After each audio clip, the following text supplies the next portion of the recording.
All right, guys, welcome to the Give It Podcast, a podcast for blurs, for nerds. If you have a fandom, you are most certainly welcome here.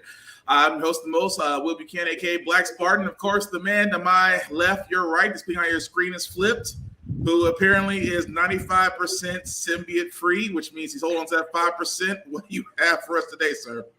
I need the voice in my head for those long winter nights. Of course, my co-host Joe Tonello. Together, we are the Give It Podcast. Much like the WWE old guys, we do have some choice language, but we don't try to cuss that much.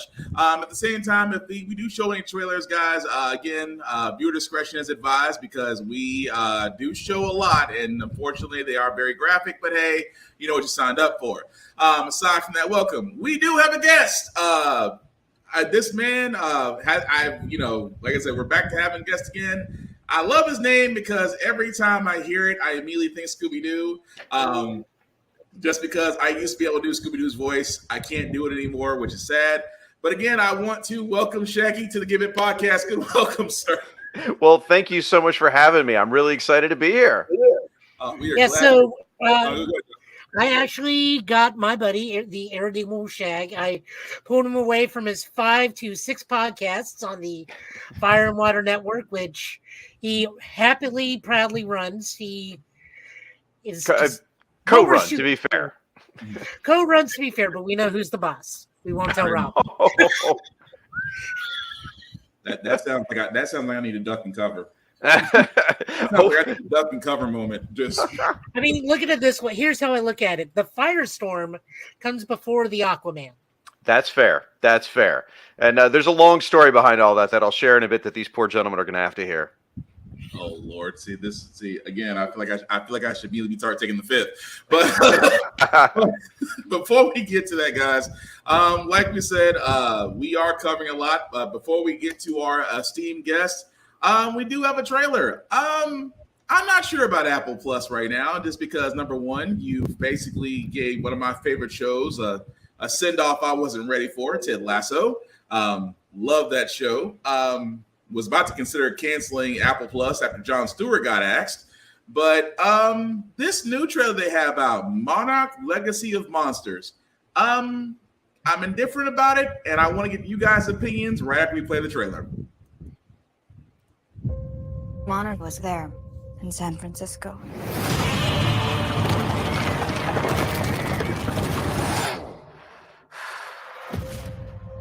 When the whole city was coming down, these guys were taking pictures, like they'd been waiting for it.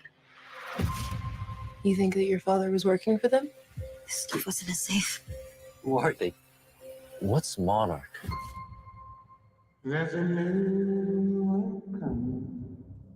This is the world we live in. Monsters are an inescapable reality.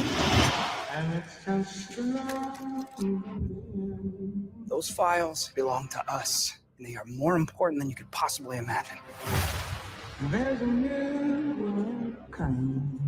This is going to give me nightmares. Now, you can choke down that Monarch lie. About your father disappearing. Or we can find out what really happened before it's too late.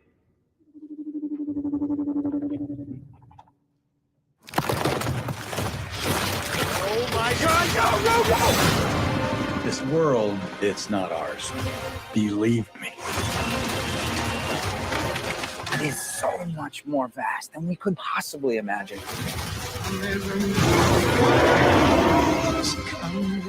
These monsters and Monarch have taken everything from me. No more.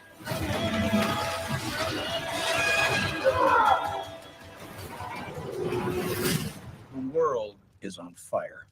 If we want to save millions of lives, we can use some help.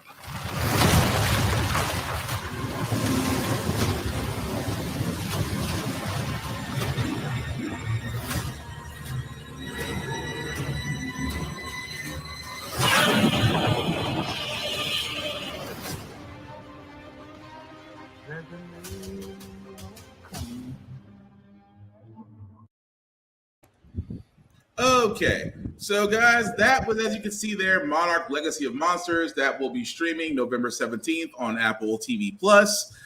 Fellas, I have to ask, because again, I'm gonna let Shaggy, we always let guests go first here. Sir, your opinion on Monarch Legacy of Monsters after seeing the trailer. Let me preface by saying I was pretty indifferent about the first Godzilla movie they did. And then I forget, they've done 3 now, right? Is that right? Godzilla or King of the Monsters and then Kong, or just 2? I tell you what, actually, it probably doesn't matter. Yeah, because like the Kong one was the only one that kind of like interested me. I wasn't too excited about it. Mm-hmm. This trailer though had to pull me off the ceiling. I got so excited about this because the monster fights are fun, but they go on a little too long for me. The intrigue here, the subterfuge, the mystery, that kind of got me. And then they had me at Kurt Russell. So I was very excited by this trailer. I watched the one the trailer before this, super jazzed for it. Okay. Joe, what about you? I'm pretty okay with it. I am unsure if the Japanese lady is supposed to be Ken Watanabe's daughter or another Monarch officer's daughter. I have not really looked into this. It's one of those I'm going to have to watch it via means. But I am more than happy to watch it because Godzilla is good Godzilla. And at some point, they got to get around to Jet Jaguar somehow. Yeah, fair. But, I mean, that's the one thing I was kind of taking away from this. Like you guys, I saw it. I immediately thought Skull Island. I'm like, are they basically just repackaging Skull Island into a television series? But then I thought about, okay, you're trying to tell the Monarch story, which is slightly different. You're trying to bring the Titans more into this. And then there's always that what if of who the daughter is. Like you said, Joe, you don't know if the daughter is related to such and such. It's always an Easter egg somewhere along the lines on that. I'm not gonna lie, this makes me want to watch it. It does. I do agree with you, Shaggy. Sometimes the fights, don't get me wrong, I love kaiju fights as much as the next guy. But much like a WWE wrestling match, you need to wrap it up when it's time. When you have the expiration date, it's time to about wrap it up and go home. But no, all Godzilla movies are a curious balance because if you get too much human, you get the first 2014 Godzilla movie where he's in there about as much as the original Gojira, which was fine back then, but we are a different people nowadays and we want our giant monsters. But if you go too much, then you're losing the spectacle goes away. You got to hit that sweet spot.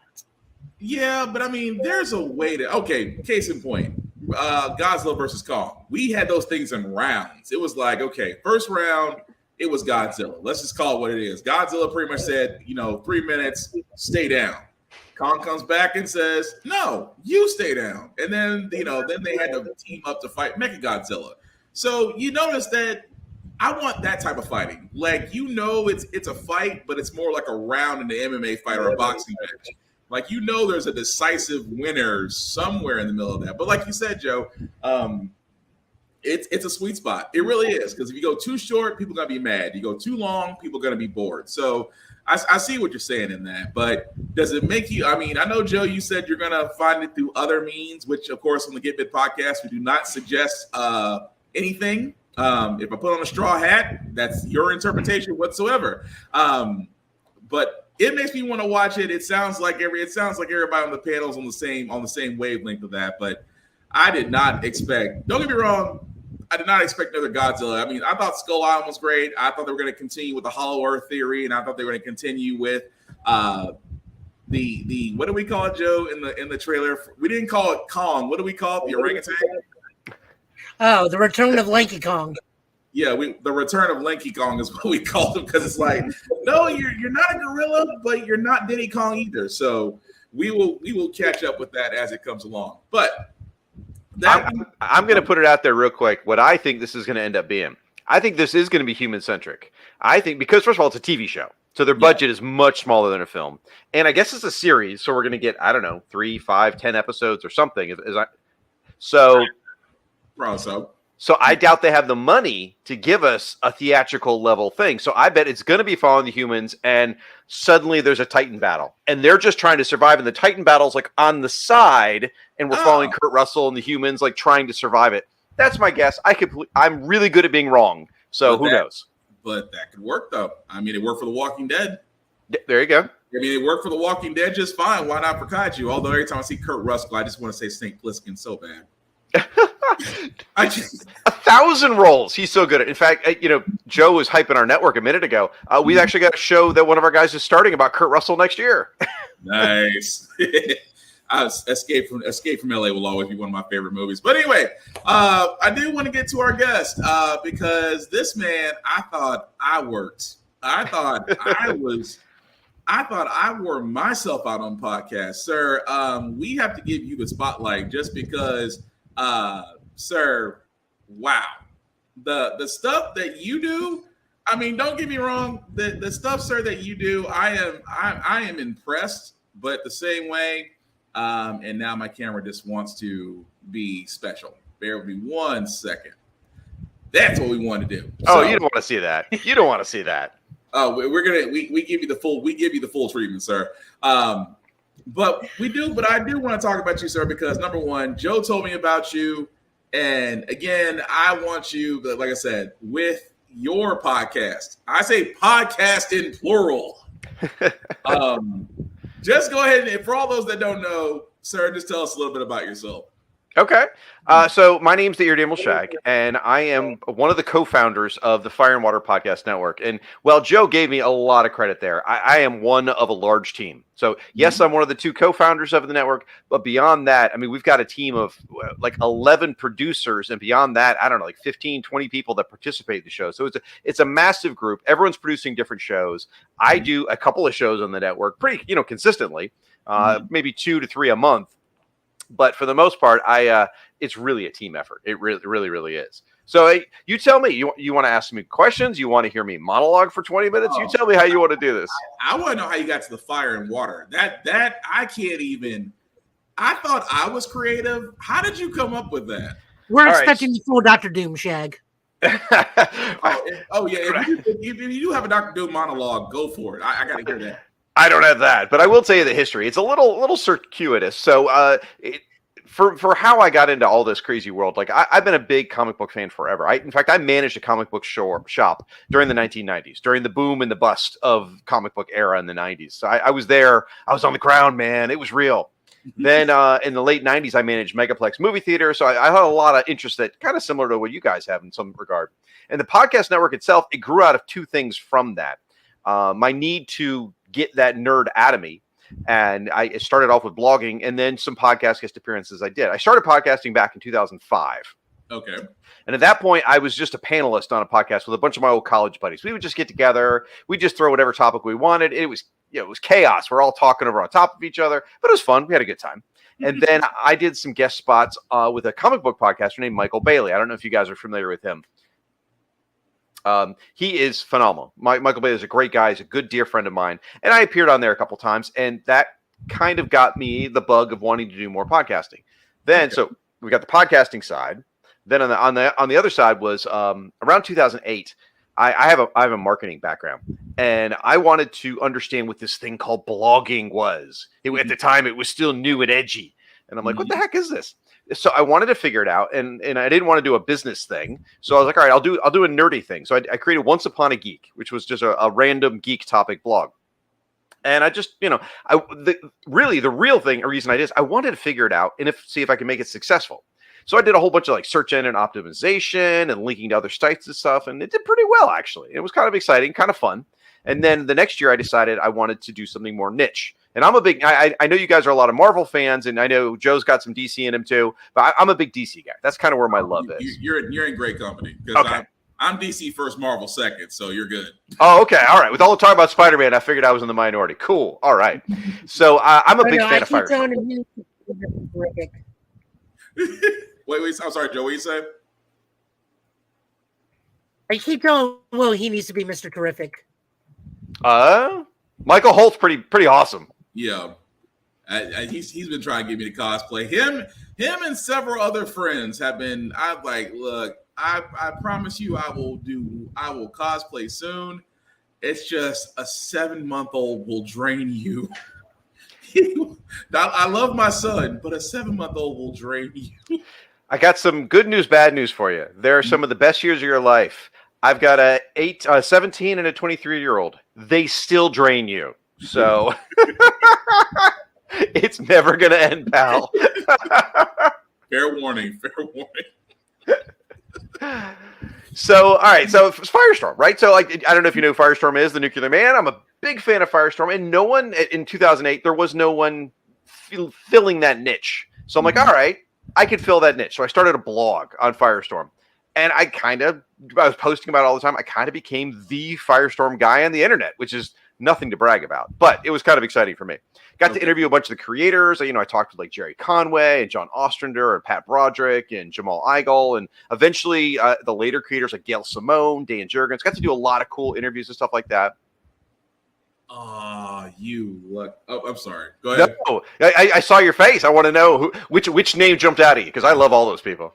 All of them. That's all I was like, oh, you look at me. They're amazing folks. They're all so kind and so generous and amazing, and just the fact that they'd waste their time talking to me, or even, some of them it was just typing, messages back and forth. But but they were great. So I kept up that site for about 7 years. And again, I wanted to make it.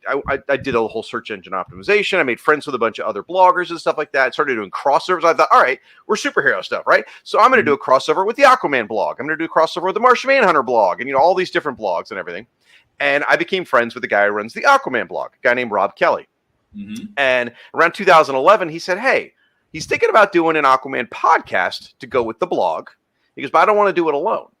And he's like, and he'd heard me on Michael Bailey's show. That's where that earlier piece comes in.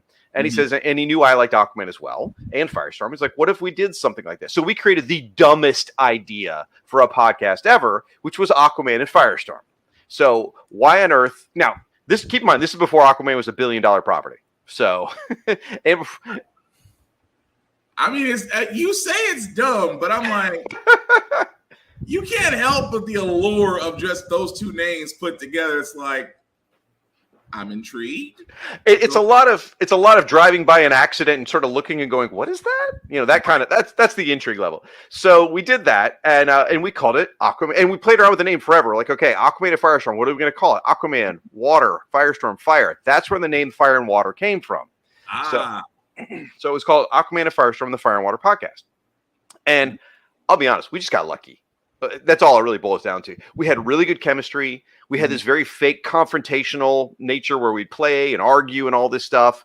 And we seemed to click really well. And we did again, through luck, we really engaged with our listeners.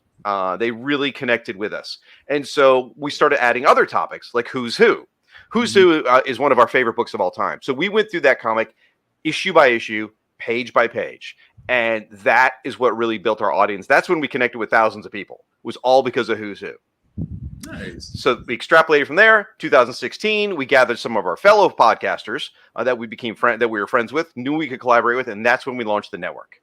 So now the network's been going since 2016. As I said, we got a bunch of creators. We've got tons and tons and tons of shows out there. My personal projects. Oh, go ahead. What were we going to say there, Will? Oh no, I'm listening.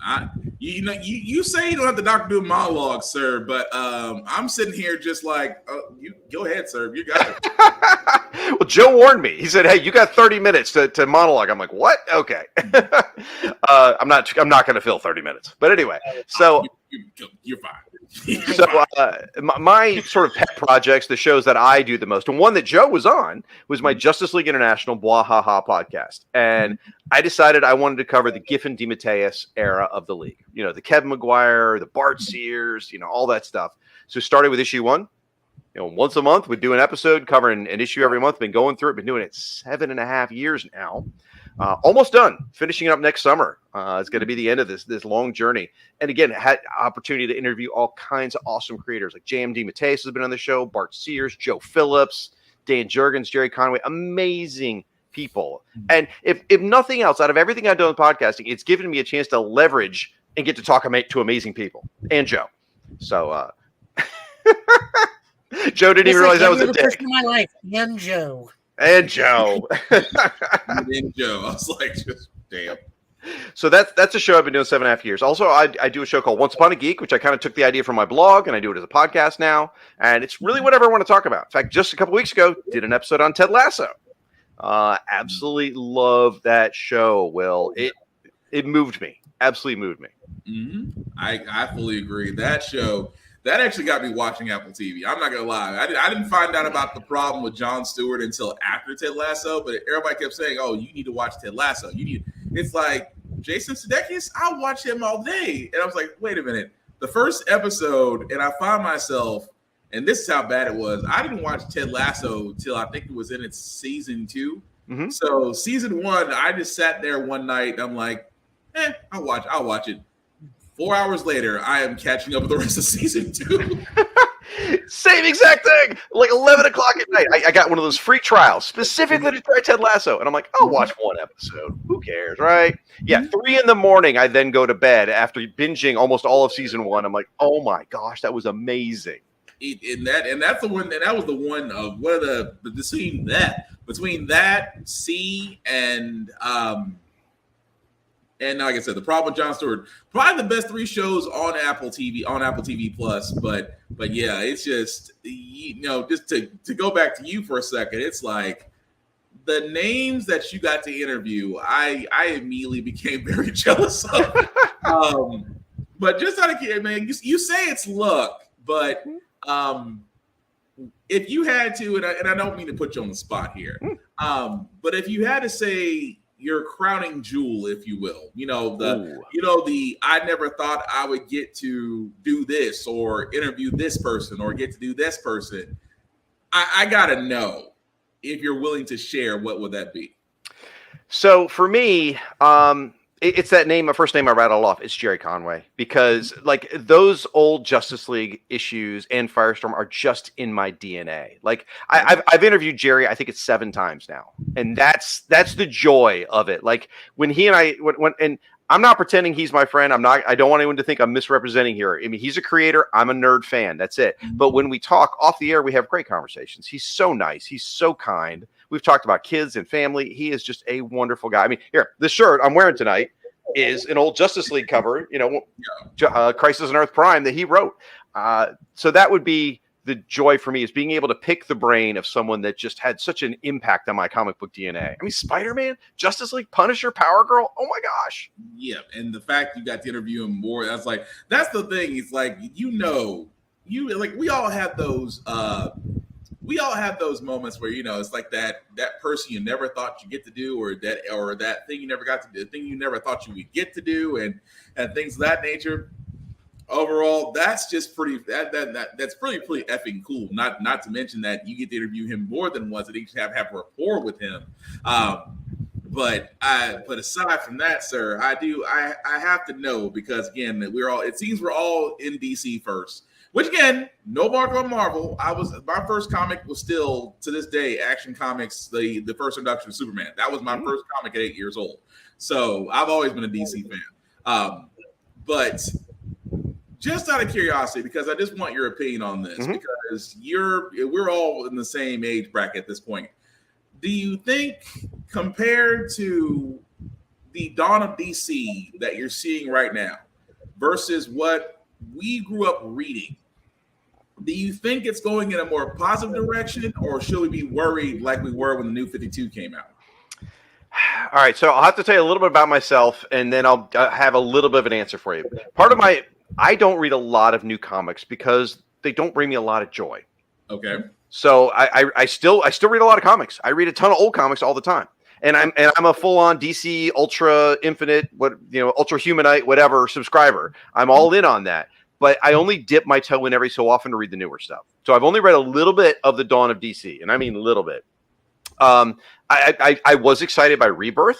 Remember back in 2016, I feel like that was the right path. So I see DC does this thing over and over and over. It's a rinse repeat. It's they go shiny, everything's new, everything's great, everything's fresh. Oh, let's go dark.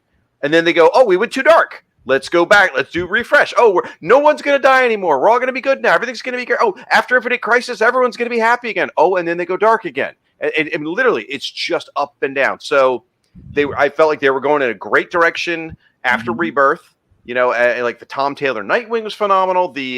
Oh gosh, I'm going to get his name wrong. Is it Jeremy McAdams, the guy who did Flash? Oh gosh, Jeremy Adams. Okay. Yeah, the Flash was fantastic. All these great books, and then they're like, "Oh, we're going dark again with Dark Terror or whatever." You know, it's like, "Oh, easy, don't you learn?"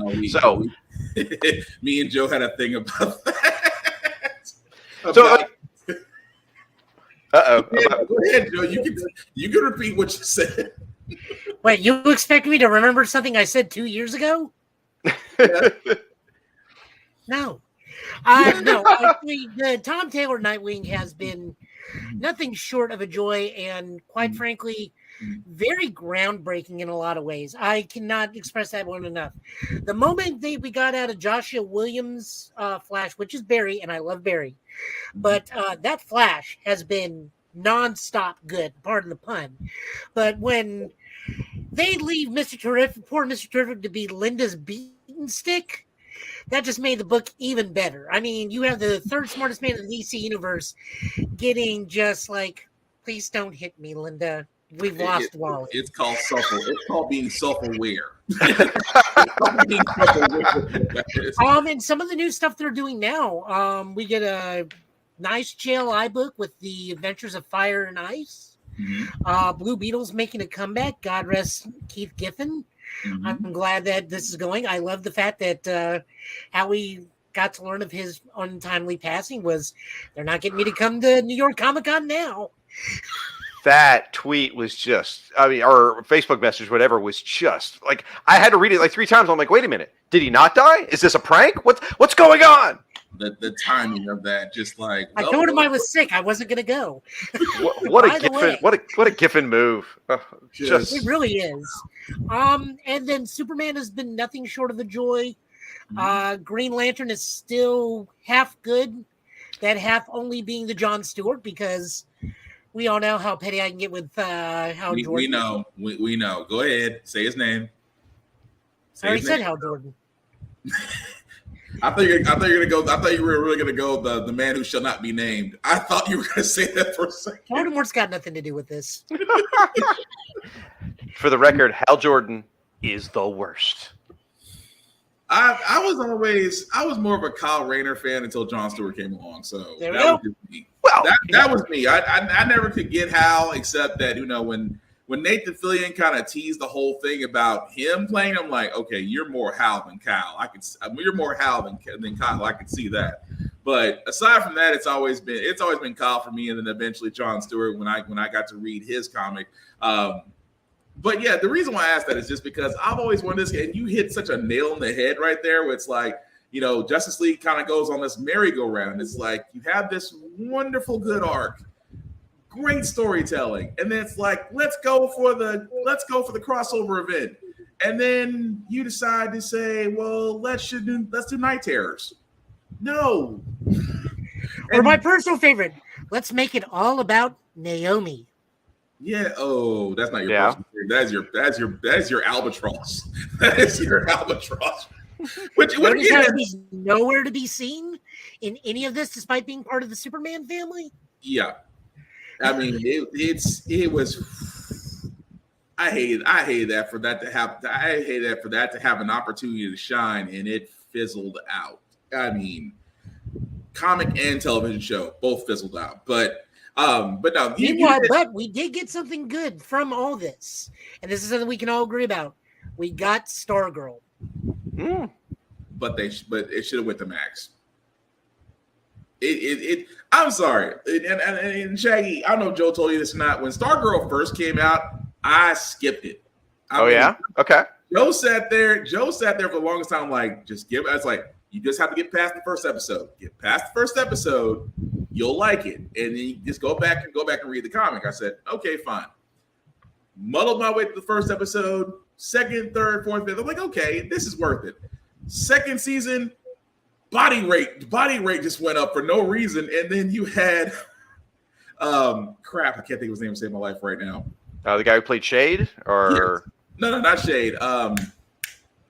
Crap, I cannot think of that. Eclipso? Thank you. Oh, okay.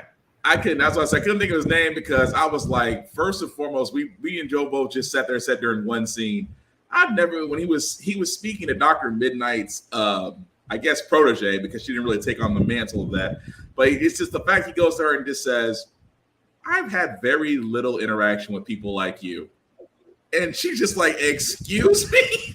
And me and Joe said, I think it's the first time on the CW they decided to cover the 1950s, the real 1950s. But they did it so lightly colored. But anyway, love the show. And I love the third season, which I thought was great. And I know the CW, it's if it's not Riverdale or Vampire Diaries or whatever teenage angst that it is, it doesn't make it long. But I was kind of hoping it would wind up on Max because I still think it deserved another season. But it's just like I said, shows like that. That's the one thing I always worry about with DC, because you have shows like Justice League Unlimited, which should still be running because it was great. Even though it's still on Max, but it still should be going forward. And then, of course, Titans wasn't bad. I mean, the third and final season, you did what you could. You did what you could at the time and see the episodes that you had. Again, I didn't think that was bad either. But just and this is actually this is the reason why I'm saying this, Shaggy, it's all going into my next question. Mm-hmm. That being said, do you have how do you feel about Gunn and his direction, him and Peter Safran taking the helm of DC as it is, and the fact that Gunn has pretty much put a Chinese wall between him and Warner Brothers, and with Peacemaker, with his Suicide Squad, and the fact that he is including Blue Beetle's Jaime, although the movie really should have got a lot more press, but hey, it was SAG and that whole strike, and it really didn't get the most stuff that it did. But with all that being said, what do you think about the current state of DC just all around, just from comics to shows to movies? Do you think it's in the right direction? Do you think we have the right person to do it? Or is it kind of like a wait until more comes out? The comics, I can't speak too much, again, because of what I've been reading lately. I did read The Flash #1. I got some negative things to say about that, the one that came out a month or two ago. But I'll explain myself when we get to a certain spot in the show. But the movies, I am ready to give James Gunn a chance. I mean, with what he did for Guardians of the Galaxy, for what he did for the Suicide Squad, which was insane. And my wife, who has no patience for any of the crap we like, by the way, she watched the Suicide Squad with me. She didn't love it, but she said at the end, she's like, that was pretty good. That is astonishing praise from her. And I'm willing to see where he's going to go. I didn't like the Snyder direction of the films for the most part. There was, shining stars here and there in it. So I'm excited about where he could go, but DC has found a way to screw up their live action on the big screen for a long, long time. So, if this turns into Steel and, the Birds of Prey TV show or something, then it is what it is. You're not wrong. I hope I am wrong. I hope it's really good. I hope it's amazing. No, the comparisons with Steel and Birds of Prey, that's all I was like, ooh. I mean, he didn't take the easy route of the DC universe will be forever changed once I appear. It's like, for exactly 30 minutes, you are correct. I was like, he was right. Yeah, I mean, The Rock was right. The hierarchy did change because Black Adam came and gone just that quickly. There was a shift. But, Black Adam itself, that, like I said before, it's a whole other thing of direction and story. And that's the one thing. It's like, I keep saying this, that there's nothing wrong with DC taking the same route Marvel did. There's nothing wrong because Marvel did actually take their time in creating a cinematic universe. DC could have done the same thing in 10 years. And even more, DC could have really told a more detailed story than Marvel did. Marvel was literally following a point A to point B formula. Like how do we basically get to the Infinity Stone saga through 22 movies? Whereas DC could literally tell the entire Silver Age to modern age without actually having a major crossover event. And you could do that easily and still be successful. But again, I'm the same way. I trust in Gunn. Gunn to me has proven how good of a director is, because if Marvel cuts you, and then you go to and DC welcomes you with open arms, and then Marvel/Disney comes back and says, you know what, we may have acted a little too harshly. I mean, it's tweets. You've apologized for them, and want you to come back, and then you give us a tearjerker of a Volume 3. Which to this day I can't listen to Radiohead without tearing up now. I can't listen to Radiohead now. But that's what makes me think I can trust Gunn. That okay, especially what he's doing, Creature Commandos again, and I love the fact that he's not. How can I put it so nicely? He's not going for the easy fruit. Like, don't get me wrong, I'm a Batman fan. I love Batman. Do I think we need more Batman movies? No, I don't think we do. I'm a Superman fan. Do we need more Superman movies? No, but you need to figure out how to get Henry Cavill back, in my opinion, if that's what you want to go, if that's what you want to do. Same with Wonder Woman. Wonder Woman needs to owe us another movie after 84 for various reasons. But he didn't go for the low-hanging fruit. He decided to go for the ones that people never heard of, or it sparks that memory for a lot of us. It's like, oh, you're going that route. And I love that, especially with the fact that he's already turned around and said, you know what, I'm starting with Blue Beetle, which again is, in my opinion, one of very few DC heroes that really should be getting more shine. And I think, him starting with Blue Beetle and really building the DC cinematic universe around that, to me, is great. But I'm with you. I trust in Gunn. And the fact is, as Joe has pointed out many times on this podcast, that man stays on Twitter to defend anything that comes out, whether it's true or false. I thought that man had a group of people. That's him. Now, we've all known folks that have been on social media and the phones never left their hands. Either that man has a dedicated group of people on his Twitter, or he stays attached to that phone every time something comes out about DC. He's like, and nope. He's like, we have casting for Superman. Who told you that? Or if the casting is right, cat's out of the bag. You know who the new Superman and Lois are.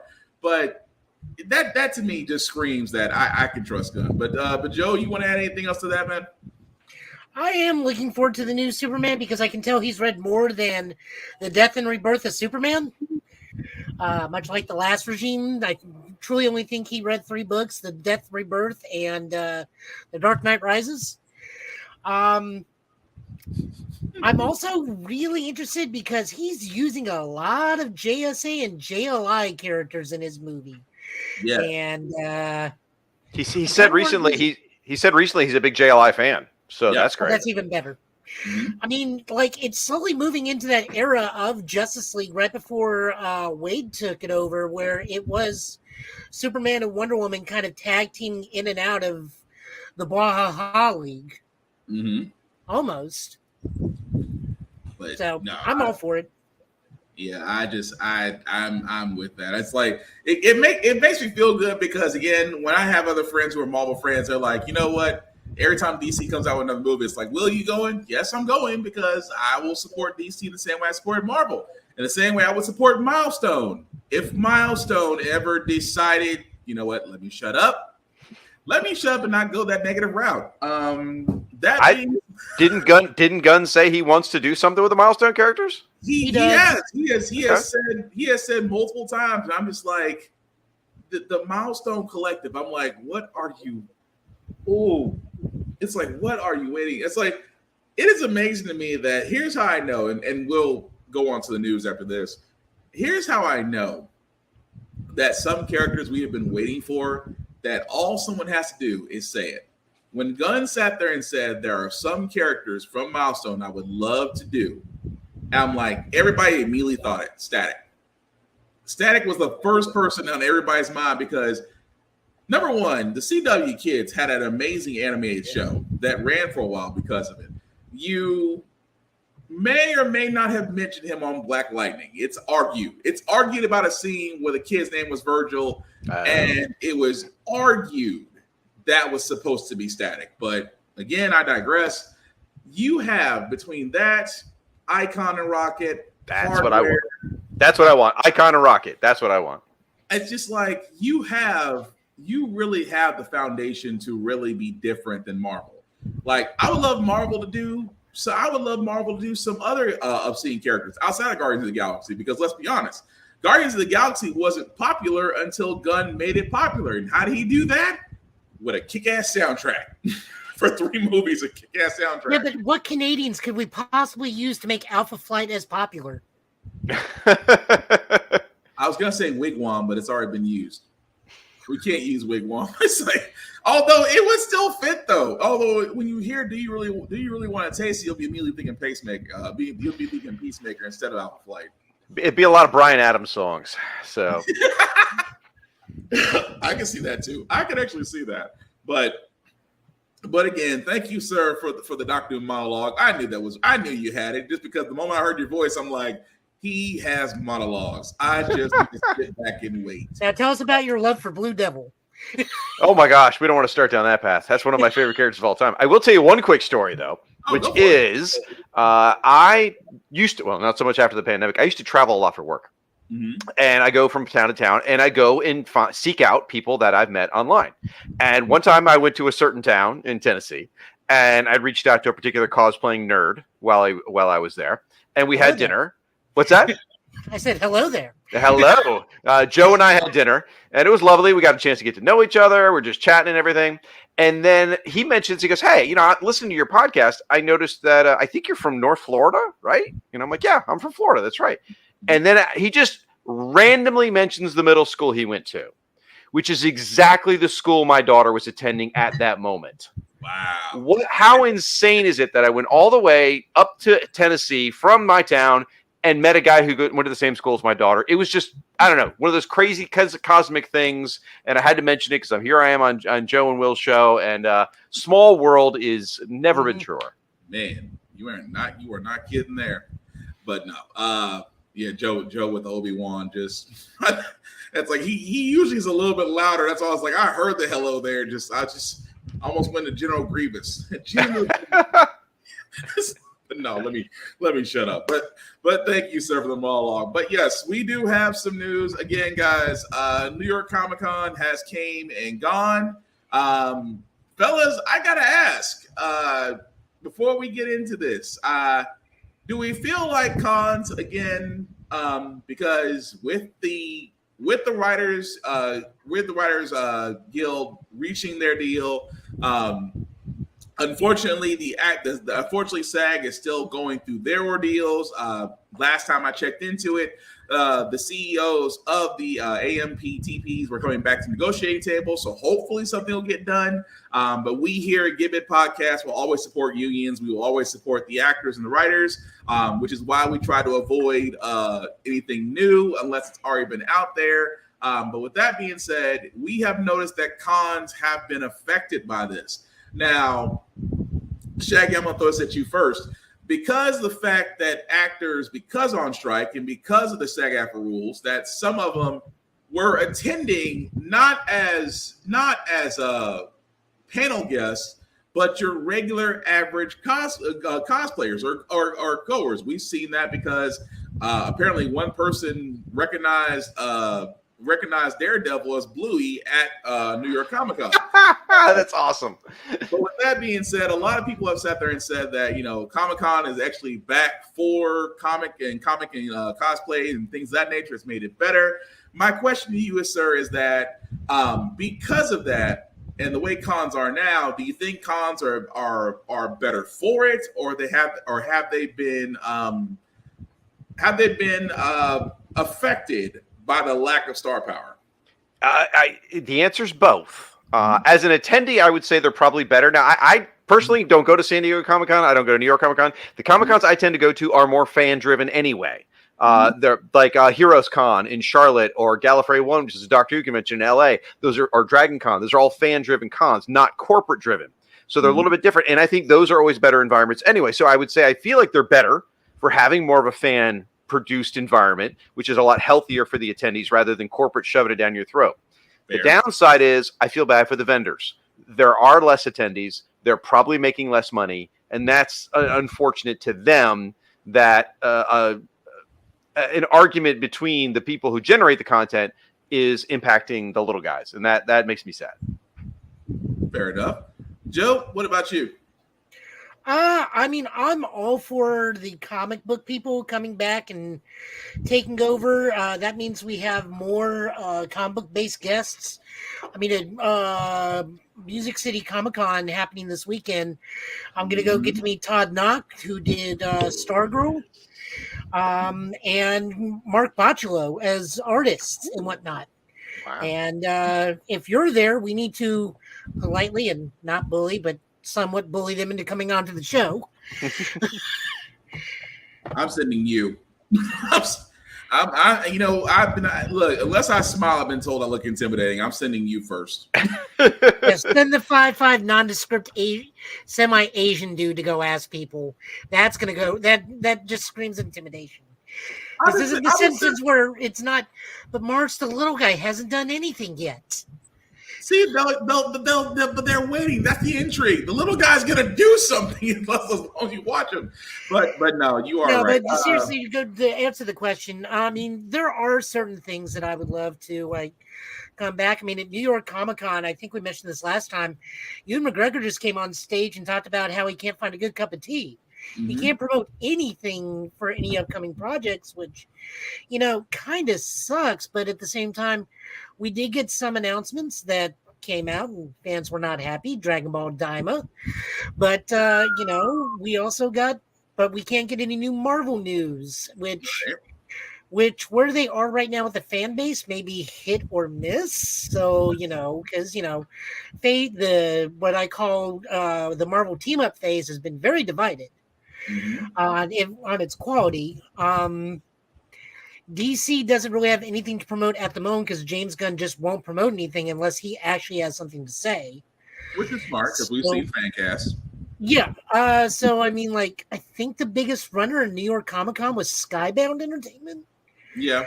Because they got Invincible coming out and they are heavily promoting the new Transformers comic because they're getting their own Energon universe with Void Rivals, Transformers, Duke, and Cobra Commander, respectively. So, I mean, it's a good time as a comic book goer. It's not as great a time as a media goer. Yeah, I will agree with that. Like you said, with Music City Multicon happening, I'm hoping just because I would love to take my sons and my wife because I love going to cons. My son, my 10-year-old son, he loves going to cons. And the 7-month-old just, as long as people pay attention to him, he's fine. But no, Joe is right, though. If you do it again, this is kind of like saying for cons right now, I think without the star power makes it that more enjoyable. But to Shaggy's credit, yes, it does kind of hurt the vendors a little bit because me and Joe talk about this all the time about vendors. Don't always go for I always say it's not a knock against big name market vendors that you see at cons. I like the smaller ones. Number one, you're almost bound to get almost anything you want. As Joe will tell you, I will find Gundam kits, or he'll point them out to me and say, "Hey, so and so in the corner has some Gundam kits. You might want to check them out." That's my big thing. But I love I'm that still like 15 books away from having Kyle's entire run in singles. See, very cool. And that's another thing too. You actually, and to me, it's like to what Joe just mentioned. You'll be amazed what these vendors will have if you only will look. And it's not always, like I said, it's not always big names, it's always small names too. And you know what? I always said this too. And again, it's not 100% science. Take this as you will. Small vendors will always give the best deals because nobody wants to pack all that stuff up and take it with them. Last day of the show is the best day to offer a deal. Pretty much. We say it all the time on this show. If you go on the last day of the con or you catch that vendor at that one time they're just ready to go home, you'll be surprised what you'll be able to get. That's all I'm saying. I got 3 Generation X figures from Columbia Comic Con for $20. So I wound up with a Emma, a Jubilee, and a not Penance. I can't remember his name now, and He's my favorite character. That's how that usually works. The one with no mouth. Chamber. Yeah. Thank you. Wow, that's sad. Oh, and I also found a Lorna because I love Lorna. No, don't feel sad. Don't feel sad, Joe. I forgot my password 6 times today, and I'm the administrator. So if you can't remember one name, and I can't remember a system that nobody can get into, you're doing all right in life. So you're good there. But again, with the New York Comic Con guys, there was news that we did get. We want to start with Star Trek Prodigy, because Star Trek Prodigy was on the chopping block. It was initially under Paramount Plus. Right along with a slew of other Star Trek shows, Star Trek Discovery, Picard, and Lower Decks. And of course, Prodigy was on the chopping block. It was actually canceled. But we can report that it has been picked up by Netflix. So Netflix did save Star Trek Prodigy. Again, if you don't know what Star Trek Prodigy is, it's more of a show direct to a younger generation with Catherine Janeway from Star Trek Voyager. That's actually a star on the series. Also, Star Trek Voyager, if you haven't seen it, would recommend it. Well, actually, I recommend every Star Trek series. There's not a bad one among the bunch, honestly. But again, a great show. I love the fact it was picked up, and hopefully will be given a run to either wrap it up or to extend it. Like I said before, when you get these big budget shows, you worry immediately. That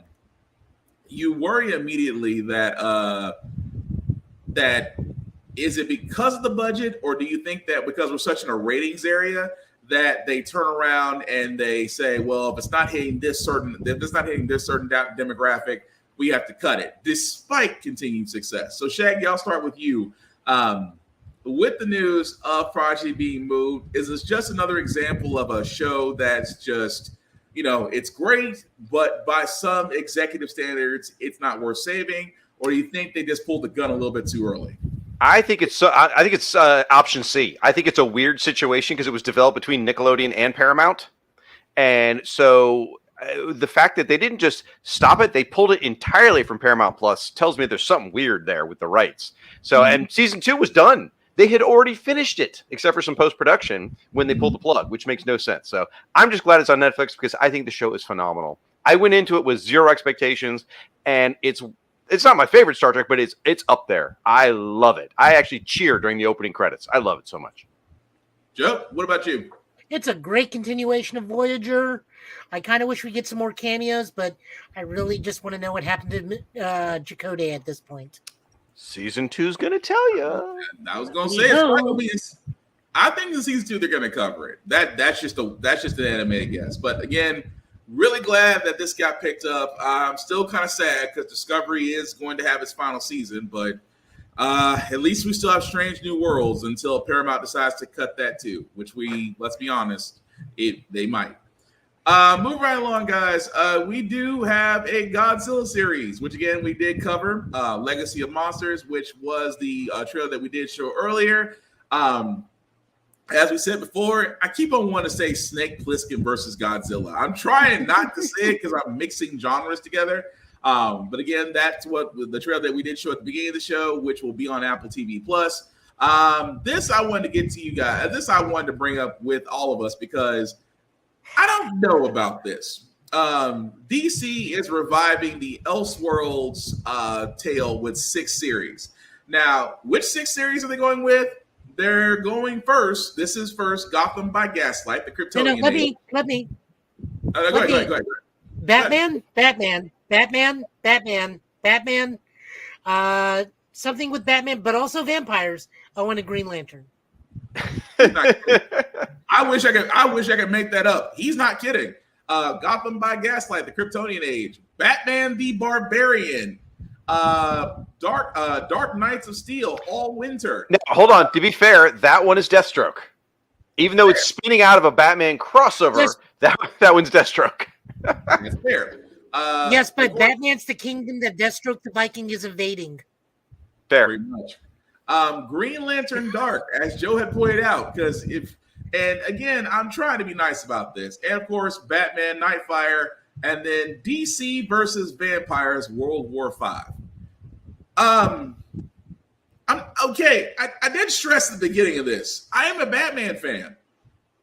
I don't know if this is and again, I do love Elseworld stories. I do.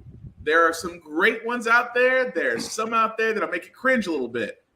But I have to ask the group in this: do we have faith in this, or should we just wave at it as it passes us by?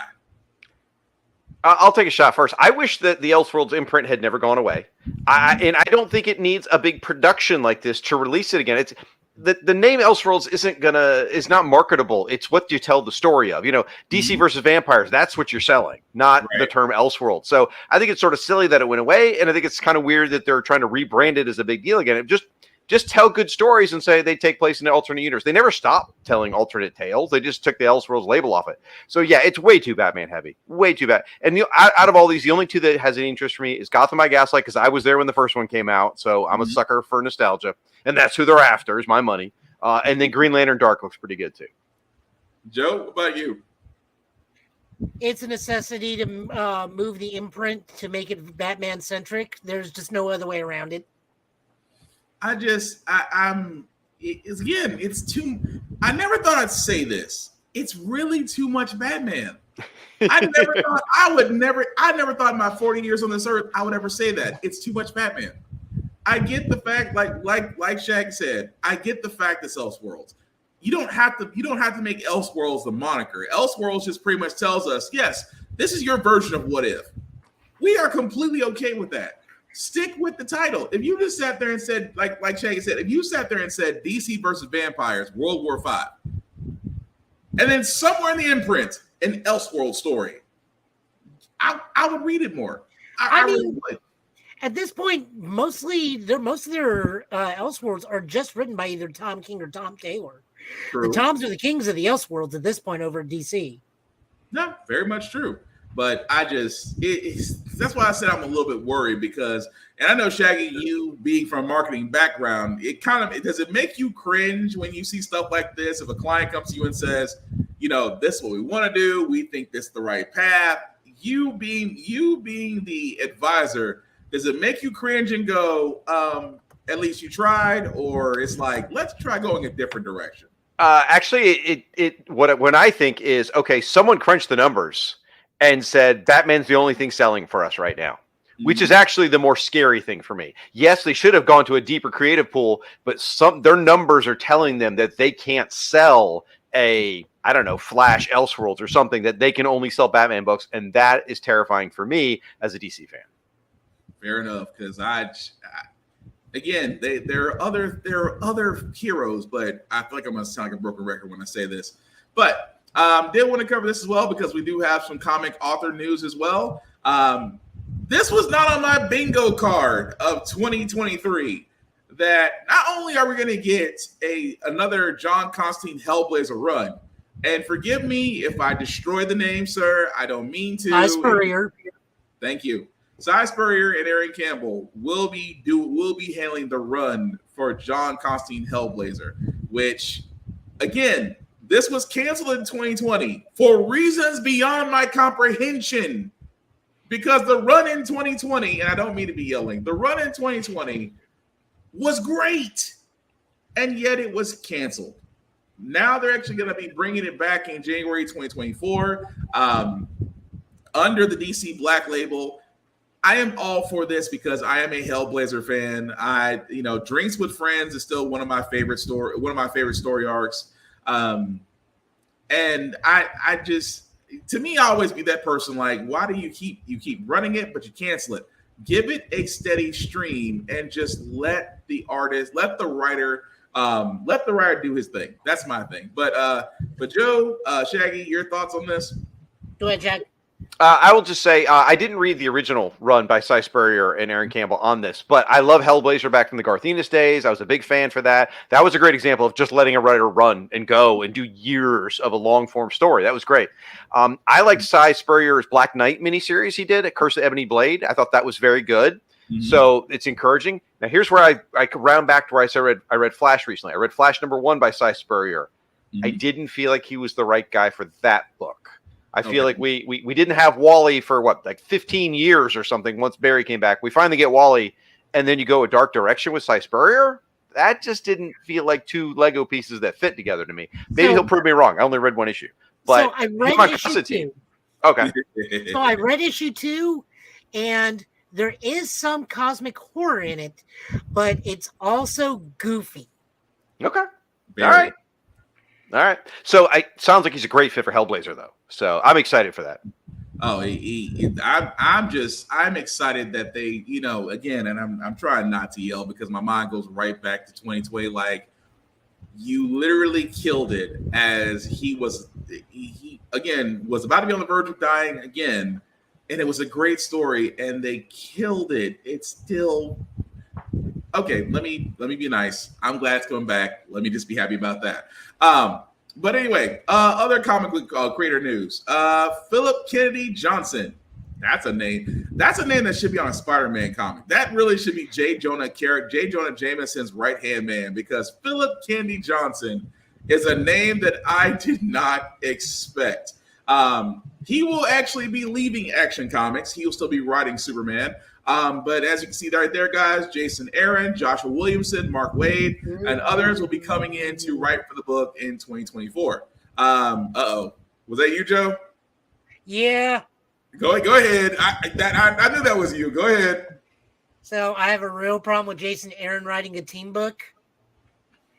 And that is Jason Aaron can't write a team book. He wrote probably one of the worst. He wrote a terrible run of Avengers.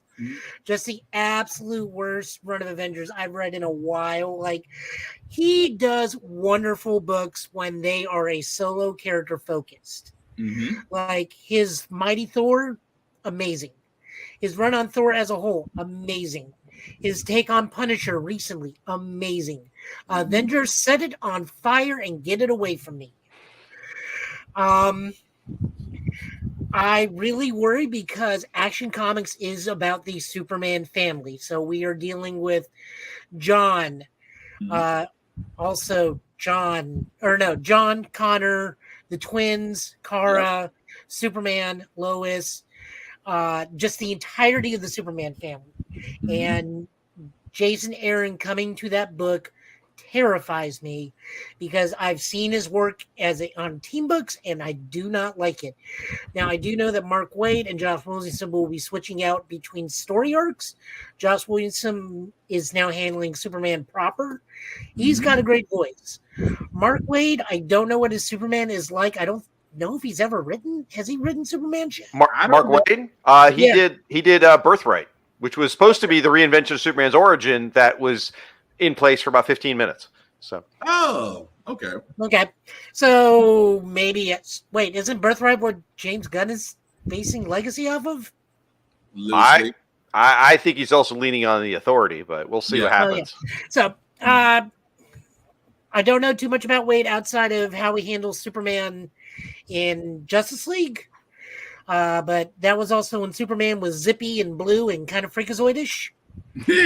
I like Electric Superman. Shut up. No, I love Electric Superman. That's why they gave John and his son the Electric Superman powers for also 15 minutes. That's just where my standing on it is.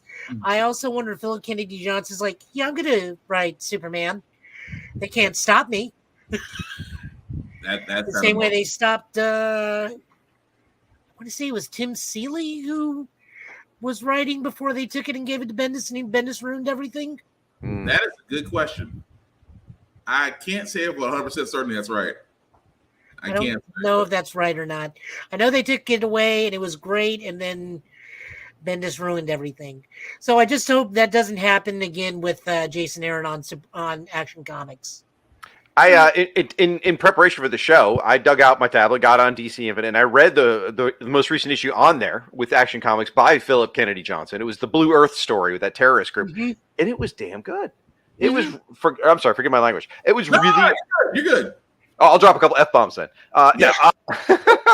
No, seriously, you're fine. Go for it. But it was really good. So when I saw that he's leaving, I'm like, oh, that kind of bummed me out because I really enjoyed that. Now, Joshua Williams on Superman, I read one of those too, the Change story, and that was a really great one too. So I'm like, okay, Superman's in a good place right now, and maybe they shouldn't mess with the formula. I don't know. I'm with Joe because I'm just like, I don't know if it's Yeah, the I jury's think still we out. looked at like 3 Avengers books purely for like tie-in reasons. Yes. I think maybe for for AXE, Yeah. and they were not that great either, and they were tie-in books. Yeah, we kind of glided through those, and I mean, like from in and gave the artist credit and said, "Yeah, you may not want to read it," but that's pretty much how we left it. But the jury's It's still very out. pretty to look at, but do not look at the words. I mean, it's not like the Spider-Man run was Zeb Wells. Ooh, that's true. Oh, by the way, it's bad again. Huh? By the way, it's bad again. That's going. But to my credit, I am absolutely correct of what's going to happen in Dark X-Men. This is going to be a long winter. That being said, guys, Marvel itself has decided that if Elseworld is going to have something, Marvel's going to have Ultimates. As you can see here, guys, they are releasing the new Ultimate line with Ultimate Black Panther, Ultimate Spider-Man, the Ultimate Universe, and the Ultimate X-Men. All these titles will be launching next year. They're supposed to be set in an all-new Ultimate realm. I gotta ask, fellas, how do we feel about this? I feel really strongly about this. I think this is ridiculous because, like, they launched the Ultimate line to make it accessible, right? The original one, right? Yeah. Then it gets bogged down in its own creativity, and the sales drop, so they shut it down. They make a big freaking deal about shutting it down. Secret Wars was huge, right? And so it's the Ultimate. It's all coming together. It's all coming down, and then they do it again. It's like launching the new universe a second time. It's not the right thing to do at all. I fully agree. I was kind of cringing. I'm like, why are we going back to Ultimates again? And I don't get a Blue Marvel storyline. But Joe, I'm kind of right there with Shag. I mean, let's be honest. The only thing the Ultimate Universe gave us that was long lasting, and probably the highest thing, was Ultimate Spider-Man. And I do mean Ultimate Spider-Man was the best book they had. Then very distantly followed by Ultimate X-Men. I'm not even going into the Ultimates. God help me on that one. But we also got one of the best things for any POC person out in the comic book industry now. We got Miles out of it, which is he is now one of the most important characters in Marvel Comics. I mean, I'm playing a video game with him right now, and the moments I have in that game as Miles are touching, and I've cried. And we have friends that are playing this game too, who are constantly reporting on this, who is much more in touch with that stuff than I am. And he's saying the exact same thing. So the Ultimate Universe, more accessible, ultimately kind of failed in a lot of things, but at least we got one thing out of it. I am looking forward to at least 2 of the books out of this lineup, because we get, there we go. Ultimate Spider-Man is going to be written by Jonathan Hickman and drawn by Mark Tichetto. That's good. We got a solid writer and a solid artist. On top of that, he's doing the inverse. Oh, yes, go ahead. Jonathan Hickman can't write an accessible comic. He can write. He writes giant tapestries that are amazing and deep and rich, and you have to know everything from issue 1 to issue 167 to get it all. So he can't do a book that you can pick up on issue 42 and go, oh, okay, I can pick this up. This is the only one I've read. I know exactly what's going on. He can't. So I think he's the wrong guy for an accessible book. This is true. This is a very true statement, and I can't argue with that. However, and the only thing I'll say, which is not however, but he is going the inverse route of Ultimates. He is making a older Peter Parker, late 20s, early 30s, who he expressly said in the interview, my Ultimate Spider-Man is going to be a Peter B. Parker situation. Ooh, okay. So we get a good team out of that, and Shaggy, you're not wrong. He can now write an accessible book. He is not Jed McKay who remembers everything and makes it accessible. He is. I just read his first new take on Magic Gods. I don't know what the god's name I was looking at half the time, and I think most of his characters were original characters, and still. Joe's about to pull one more from the comic book list. This is Spider-Man Zeb Wells all over again. this is God, I hope not. It's Zeb Ultimate Black Panther.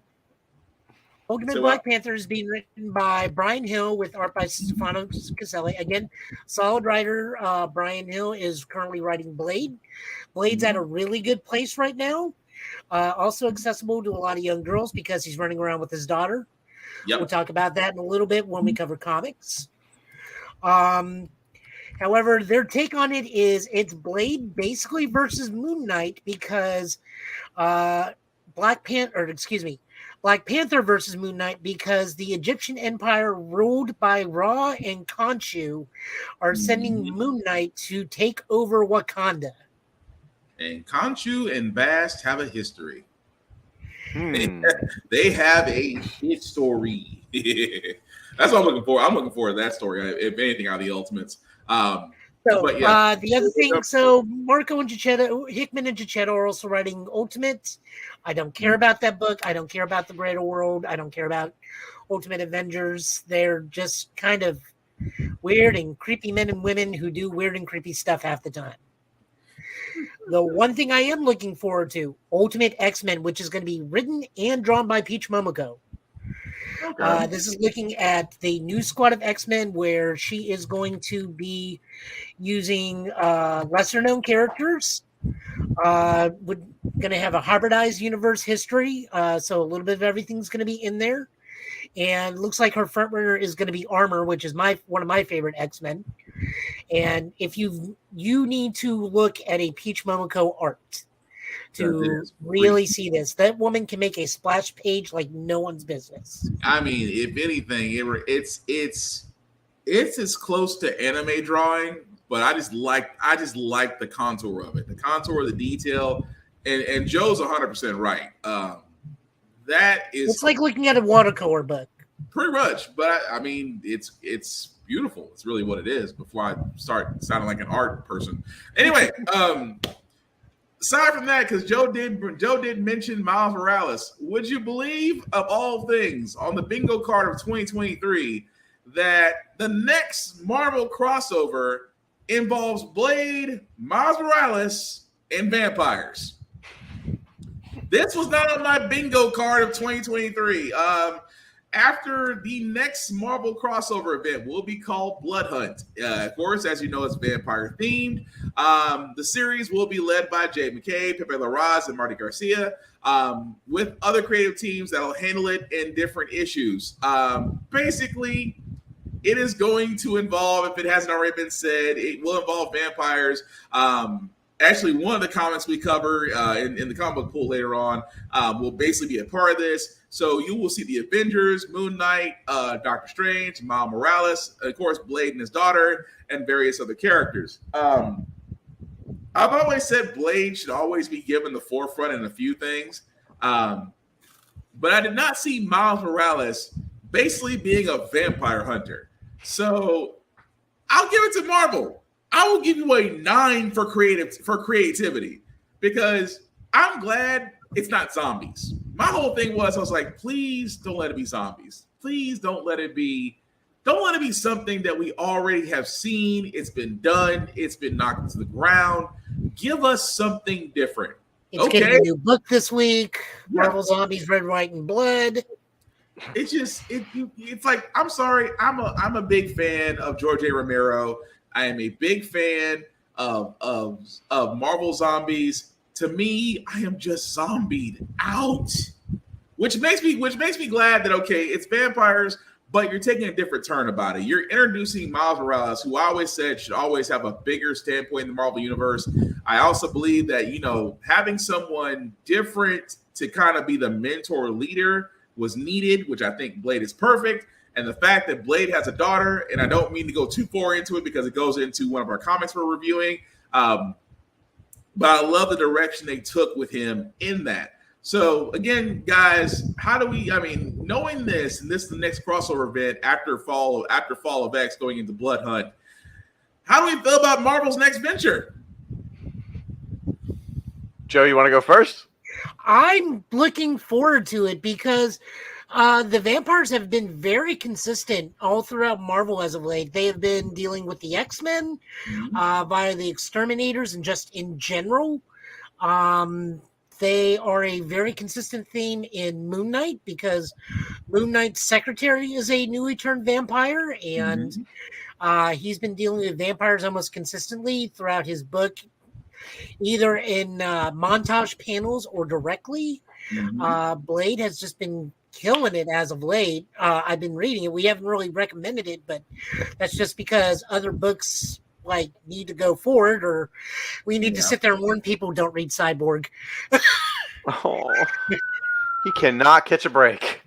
No, the Never. writing's great. It's the artwork that kills the book this time. Thank you. Joe has to speak about Cyborg because I get annoyed. And Miles is still a consistently good book. I believe Miles is now under Cody Ziegler because Saladin Ahmed is doing Daredevil right now. Yes. And it's just been fun. Now, we are getting a little weird with Miles' electric powers. They took a note out of the Flash's CW, and now he can make electro venom swords when he needs to, which is sure. Yeah, because lightsabers get you sued. Remember when Spider-Man could throw like darts and stuff? That everyone just kind of pretended that never happened. I'm thinking that'll happen with that sword eventually. Probably. Now, what do we got against Ben Reilly with his stinger darts? No, I'm not talking about Ben Reilly. I'm talking about when Peter went through the other story and he came out with where he had like the bone spikes. Yeah, that see, everyone forgot about that, so we can forget about stinger swords. Sure, why not? But we need this. But we need the venom swords to hunt vampires. One storyline, sure. Like for me, I'm not reading any of those books. I don't even know most of those creators. But I love the idea of Miles, who comes at this sort of thing with like a fresh teenager perspective of like, what am I in the middle of? Sort of the everyman, if you will. So having him in that situation, like you said, Blade sort of also being a bit of a mentor to him, maybe like Cable was a mentor to the New Mutants kind of thing. Yeah. That could be really interesting to see where that goes. And again, Miles is so much fun anyway that just seeing him freak out about going against vampires is probably going to be amazing. I gotta shut up because it goes right back. That goes right into the comic review. But yeah, I just want to see Miles dealing with the goofiness that is Moon Knight. That's gonna be the okay. First off, Moon Knight's already just a handful in itself. Do you really want to put somebody like Miles Morales in the same room as Moon Knight and realize that Miles is talking to 3 different people? He does the realization of it all. It's like, how many people am I talking to? All 3. It's like, well, which one is it? All of us. So, do you all agree? Sometimes. It's just the conversation between those two is going to be, first off, funny as hell. At the same time, it is going to confuse the hell out of Miles Morales. I cannot wait for that. Also, having Miles talk to Moon Knight's cohort, Hunter's Moon, will also be hilariously fun. Because his mother is still a nurse. It's like, so you're a doctor? My mom's a nurse. He's like, I'm not that kind of doctor, I think. That man is literally half semi-serious, but at the same time, it's like he means everything that he says. But with that being said, guys, we're going to go and move into our comic pools before we decide to completely spoil the reviews that we've done on these. So, Joe, just let me know when you're ready, man. I can go ahead and poke them up. Yep, getting them pulled. But while you're doing that, sir, we do actually want to very quickly shout out Rick's Comic City.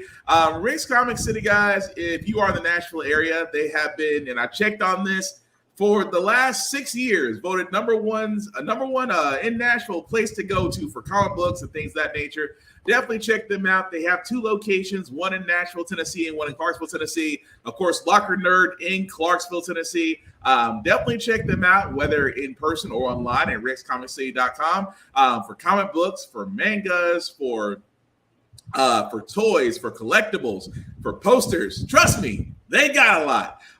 Just let them know that we sent you. It doesn't get you any discounts. It just lets you know that they share us, because if you're ever in those stores, you'll probably see me or Joe's handsome mug on television, because they do play our show a lot and we can't thank them enough. So definitely check them out if you are in the Middle Tennessee area. If you are not, please support your local comic book stores, support your local libraries. These are the last places to where you can get comic books, to where you can get mangas, anime, magazines. The reason why, because as Joe is showing right there, read the banned books, children. Read them, because I cannot stress this enough. If they banned it, that means you should be learning from it. So, of course, read banned books. Go to your local libraries, support your local comic book stores. And again, if you're in the Nashville area, support Rick's Comic City, because I cannot stress this enough. Reading is not only fundamental, it definitely will change you. Trust me, you'll get hooked on comic books faster than you get hooked on vaping pens. And comic books are cheaper. So, that being said, Joe, I see you're ready to go for it, sir. So, take it away. This is it, Superman issue number 7. This starts out the new arc, The Chained. Let me see. Move on. Blah, blah, blah. That's what I said. I can talk, I promise. This is written by Josh Williamson with art by Gleb Melenkov and Dan Jurgens, Norm Rapmund and Edwin Gallman, colors by Alejandro Sanchez and Edwin Gallman. This is just a big anniversary issue. Sorry, I'm very tired. It's been a day at work. So this is Chain Part 2. So this is pretty much Superman is trapped by all the chains of the Chained, which uses his own strength against him. Meanwhile, the Chained is slowly moving through New York at a rider's pace so that the Superman family can intercept him and fight him. And we learned that the Chained has a very similar power set to one of the Superman family. Meanwhile, Lex Luthor is slowly recovering from an attempted prison assassination. All in all, good book, great art. I like that they try to bring relevance to one of the lesser known Superman family members by making sure that the Chained and them have a similar power set. It lets us know that they are looking out for each individual Superman family member. Meanwhile, of course, Clark realizes, path of least resistance, I'm out. Mm-hmm. I mean, hey, when you gotta vibrate, it works a lot better than superhuman strength. Yep. But Shag, any thoughts on that? Well, I haven't read this particular issue, but I read the issue before because that's what's on DC Infinite at this moment. So forgive me, I'm not all caught up. But I really enjoyed the first part of the Chain story. And Joshua Williamson does a great version of Superman. I really enjoyed what was going on with the stuff at the Daily Planet, where Lois is struggling, in her new job, and I really enjoyed it. So once it comes on DC Infinite, I'm going to be all over this issue. Nice. Then I won't. Then I got. Jack, I do gotta ask. Oh, don't worry about spoilers. Don't protect me. That's fine. Seriously. Okay. I do got to ask, when they first revealed the Chain, did you think it was Alexander Luthor post-crisis? Because that's immediately what I thought when I saw him. Oh, the crazy red hair. No, I didn't even think that at all. I figured it was just a new character, so I didn't even try and... I was trying to figure out... I figured he had some kind of connection to Superman's past, but I didn't know what it was going to be. No, I didn't think about it. That's funny. Alexander Luthor. The hair! I mean, it was... it was the hair immediately. It's like, did we just reveal where Alexander Luthor's been ever since, Joker may have killed him 5 reboots ago?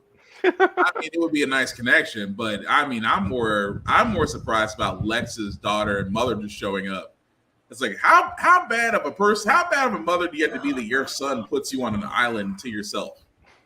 He literally puts you on an island to yourself with the armed security force to get away from you.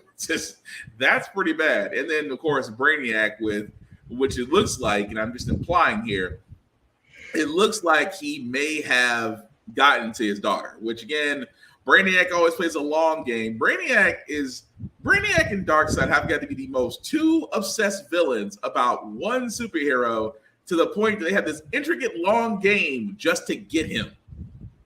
Never since Dr. Doom have I seen such planning just to get one individual. I mean, even reverse Flash has got limits. So I got to ask: is this Lena? Is this his daughter Lena, or a different daughter? Yes. Because going all the way back to Action Comics 700 or something. I mean, I remember Brainiac 13. Luthor made a deal. He gave Lena to Brainiac. So yeah, it all comes back around again, I guess. Yeah, but no, you'll like it though. It is a really good issue. I mean, I wouldn't be surprised if this Lena is just Lena and I have 2 dads. One's Lex and one's Brainiac. My 2 dads? The DC version? My 2 dads.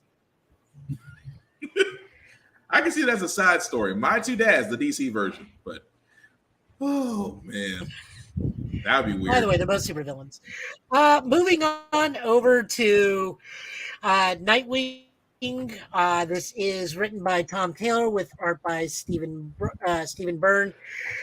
I wish DC would have all those tiny splash pages that just gives all the info rather than putting them in the comic itself. Guys, this is exactly what this is for. Tom Taylor's been doing this to us for a while now in Nightwing. Whether we see a comic through his entire POV, a comic where it's constantly in motion. Now, he purposely put in an interview, I did this issue solely for the fact that I mandated we make this look like the biggest romance novel we ever could. And it's even addressed in the book where he goes like, why are you wearing that? There was the only cause layout. There was a dresser drawer and cupboard right next to them. But whatever, now now as an agreement, you have to wear this the whole time. All I can sit there and say was I was disappointed there wasn't one dreaded Pirate Roberts. Just one. All I asked for was one. Just one inconceivable. I would have been happy right at that point with The Princess Bride. Because the first time I saw so the rundown on this is...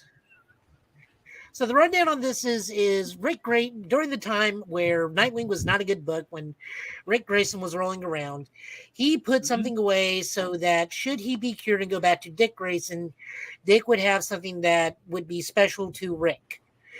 I hate saying that sentence because that's always so confusing.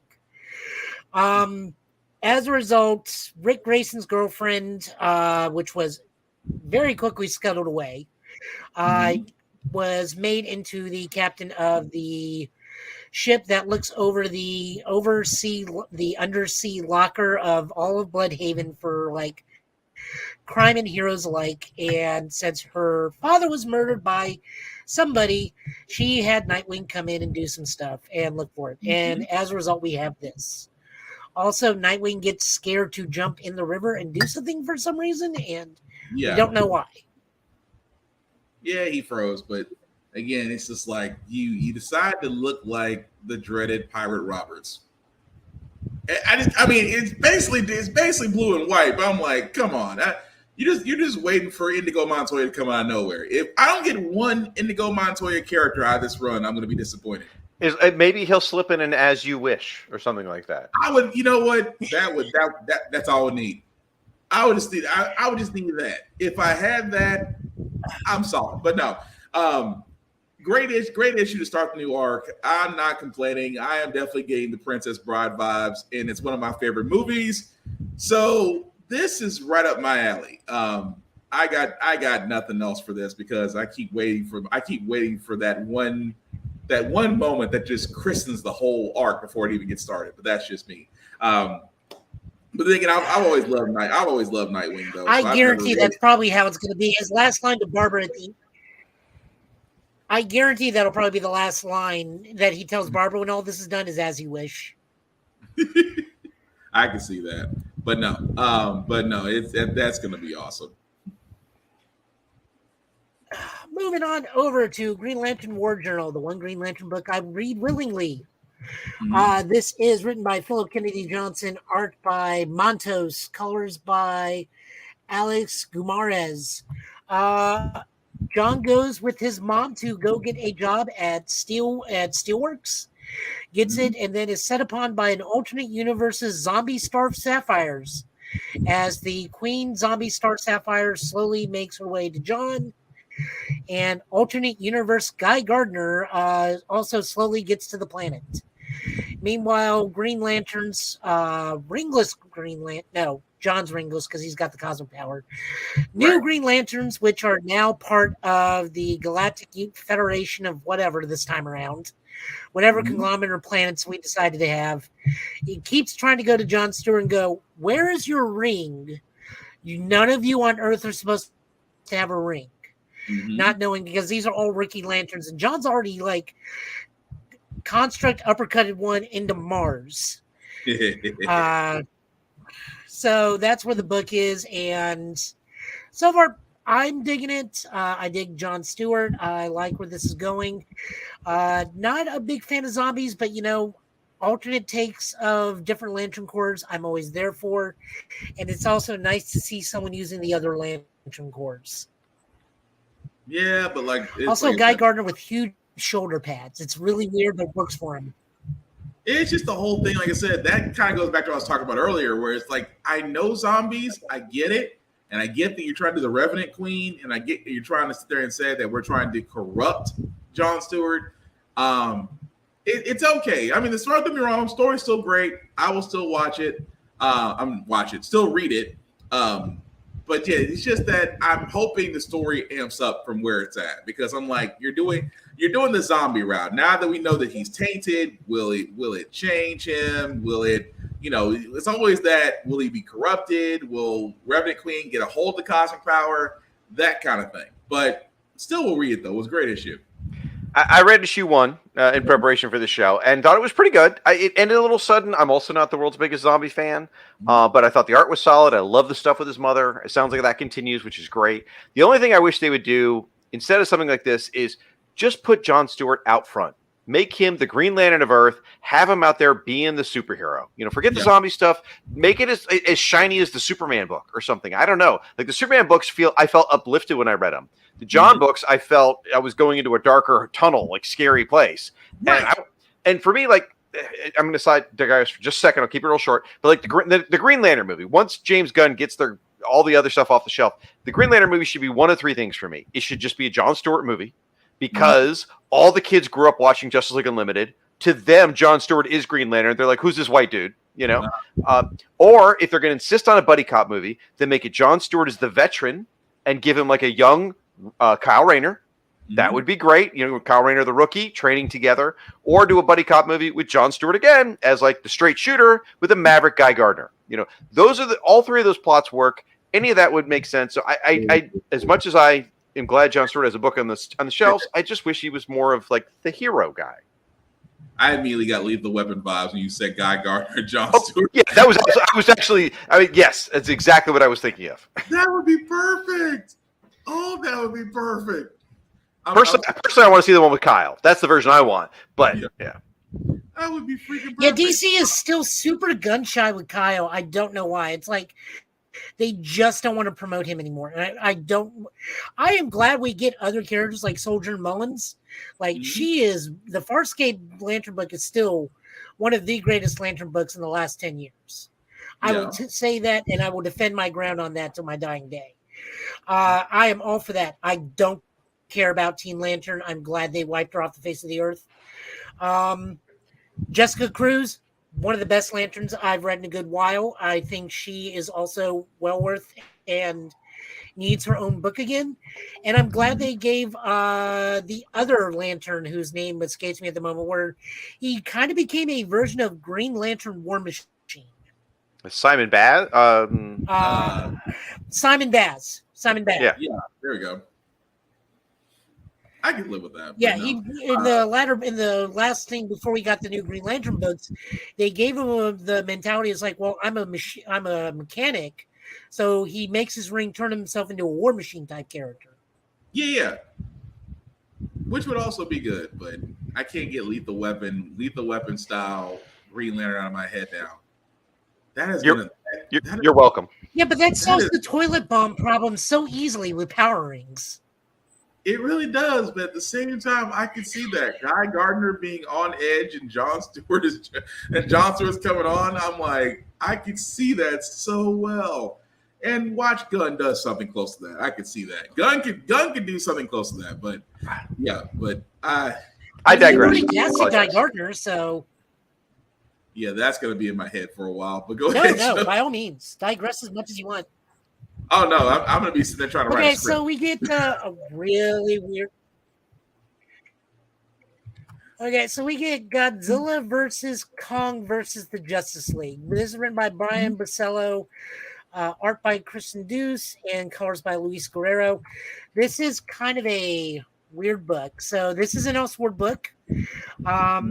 This is interesting. So this is a younger point of the Justice League where Superman is proposing to Lois and everybody's happy for him. But Hal Jordan, who says, why would you screw your life up like this? And even Batman's like goes to Cork as Bruce and goes, Mhm. "Hey, have you two thought about what your life is going to be like after you do this together?" And he's like, "Yeah, we had a long talk." And then Bruce just goes, "Awesome, I'm happy for you." Everyone's happy for him. He's taking vacation. Kara's tagging in to make up the lack of Superman. How Jordan is like, he's going to ruin his life. He's going to ruin that woman's life. Everything's going to go downhill. And everybody just collectively goes, "Shut up, pal." Which makes my heart feel lighter. Meanwhile, the Legion of Doom sneak in to try to get into the Fortress of Solitude, try to get a mother box to send the Justice League somewhere else. Toyman breaks it and gets them put on Skull Island. What makes this hilariously enjoyable is that Gorilla Grodd is part of this, and he sees Kong just like, God. And then tries to communicate to Kong in ape, and Kong's just like, "I can't hear you up here while you're down there." He literally gives Grodd this is like, "What in God's name are you talking about?" Oh man. So then Toyman makes the wish of stupidly, without anybody being aware of, "I wish all the monsters were back on our Earth with us."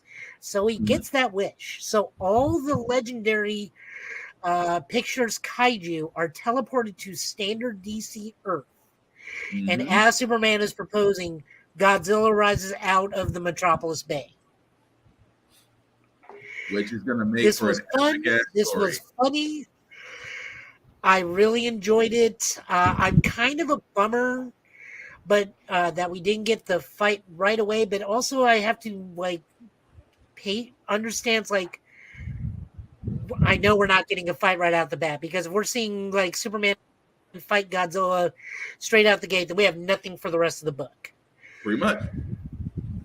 But I also really want to see what is Gorilla Grodd going to try and convince Kong to do, because that's just hilarious. I want to see if Kong has enough, if they're going to give Kong speech bubbles like, he won't shut up. Maybe I'll just placate him for a while. I don't know. Kong is going to try his hardest to. I'm sorry, Grodd's going to try his hardest to be like, he's our deity. I worship you, Kong. It's just the look on his face. It doesn't need words. It just needs confusion. The fact that he's trying to use words and Kong looks confused will be everything. And then when he tries to telepathically talk to him and realize Kong's gonna not have a voice in his head, it can go one of two ways. He might welcome it. We might get a Loki situation. Grodd might get flattened. That's all I'm saying. But no, Justice League vs. Godzilla vs. Kong was good.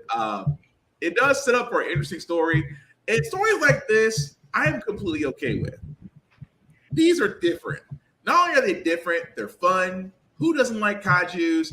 And we've always had those questions of, in a fight, who would win? Like we already saw Titano get easily handled by the time Flash gets over there. So you can only imagine Godzilla, Wonder Woman, Superman, and Batman and others fighting kaiju. But again, it's a great issue. I love the fact that everybody was giving marriage advice, and Hal was the only person going, just and everybody's just doing the whole shut up Hal thing, which again, I kind of love lost for Hal. The fact that everybody's telling him to shut up is a beautiful thing. But no, I can't lie. I like the issue as well. I've heard it described as the book nobody asked for, but is a lot of fun. Yes. That is great. And Marvel is not far away this, because at the same time this was announced, they did announce that the Marvel Ultraman comic will be interacting with the Marvel Universe proper soon. So we are getting just giant monsters and Japanese superheroes galore mixing with our current stuff. I mean, Power Rangers have already met Godzilla, or met the Justice League before, so we're not too far away from Spider-Man meeting Kamen Rider Black at some point. But it's close. It's close. Speaking of that, moving on over to Marvel. Yep. Moving on over to Marvel, we are looking at Moon Knight number 128. This is written by Jed McKay with art by Federico Sabatini, colors by Rachel Rosenberg. As we can see here, this is the start of the last days of Moon Knight. So Team Moon Knight, which is now consisting of Tigra, who is Moon Knight's new girlfriend, Hunter's Moon, Soldier, and his vampire secretary are all taking on the new big bad, the Black Spectre, and also Zodiac, who is probably not going to end very well for that poor man, but he does these things to himself. And also, hilariously enough, Eyeball. Poor Eyeball has been like suckered into this to the point where he just can't do. He just wants out. He doesn't want a part of any of this. But he does. But he does land the plane. He does do great. He does land the plane. Or 8-ball, not Eyeball, 8-ball. Ball. Yeah, so this just starts to the climb the tower, defeat the final villain arc from Moon Knight. Hopefully this doesn't end Moon Knight properly, because this has been one of the best runs of Moon Knight in a good long time. And as someone who's collected the Lemire run and the Bendis run, this may be better than those. Like, I can't remember the last time I've enjoyed a Moon Knight run as much as this. Yeah. There actually hasn't even been a bad issue. It's been great or good. There hasn't really been it's adequate or it's fine. It's just been, this is good. This is really good. Yeah. The whole way through. And this is no different. I got nothing more to add to that. That's just that it, like Joe said, this run on Moon Knight has probably been, if not arguably the best, one of the best runs that I've gotten to read. So I got nothing more I could add to that, because not to spoil it, just if you haven't already read it, you really should. Just because it's really worth the read. There's nothing more we could add more detail to this than the issue itself can do justice for. So that's probably the best compliment I can give to a comic book, is like, I could tell you, but it's better if you read it. Looking at this cover, I'm just really glad that Baron Karza from the Micronauts is getting some work. So good on him. They got to. I mean, it did not go well for that IDW run that he was in. Oh my God! Oh, never! Don't speak of that run. That is no one should ever make the Micronauts boring. That's a crime. Damn. Oh, come on! It wasn't that bad. We at least got Action Man out of it. I'm not having this conversation. I was gonna say, really? Because you keep up with really, Mr. Spider-Man Zeb Wells, and said this is not my Spider-Man. Speaking of Spider-Man, love that transition. No, I didn't do that to us. I'm not that kind of a person. We are going to be looking at Infamous Iron or Invincible. I actually just read all of Infamous Iron Man. I got it on trade, so that's why I said that. But Invincible Iron Man, which is part of Fall of X, issue of 11. This is written by Jerry Dugan with guest artist Andrea DeVito, coloring by Brian Valenza. Pretty much this is Tony gets his Mysterium armor from Emma and goes to infiltrate Krakoa and get things back for Emma that she needs to help take down Orchis. We are also calling this the lingerie issue because there's just a lot of lingerie in this episode or issue. Also, I really feel bad for the Cuckoos in this one. Like, I really feel bad for the Cuckoos in this one because they made a whole picture album for her that even says to Mom. And Tony has in his hands like, hey, I got this. Do you want this? She's like, not important right now. Only get the case. And I feel it's like, your poor children. And then I realized, okay, maybe not quite, but still your poor children. Any worse than the ape henchman? Look, that is not his fault. That ape had 5 PhDs and still got his buddy into him. That was still funny. That was still funny. No, I can't. Again, this is one of those. It's one of those issues that's just you have to read it. I love the fact of how they captured Tony just still with the one-liners, and you literally have Emma Frost just pretty much the analyst, the play-by-play, Wilder Game Mysterium, and of course, Not to spoil it, but the weapon that's produced that everybody's annoyed with, which tells you that Tony Stark is on to something. So, again, great issue with the fall of X, which I think it started to head for Rise of X, if memory serves me right. But again, can't argue with this. Great Fall of issue. X, Rise of 10. Yeah. Thank you. You had me at Emma Frost lingerie issue. So just want to say. Yeah, there's so much in this issue as he's fighting in a room. Like, it's just like this needs a higher rating, I feel, for children to read this book because there's just so much. And I'm just really? like, Go ahead.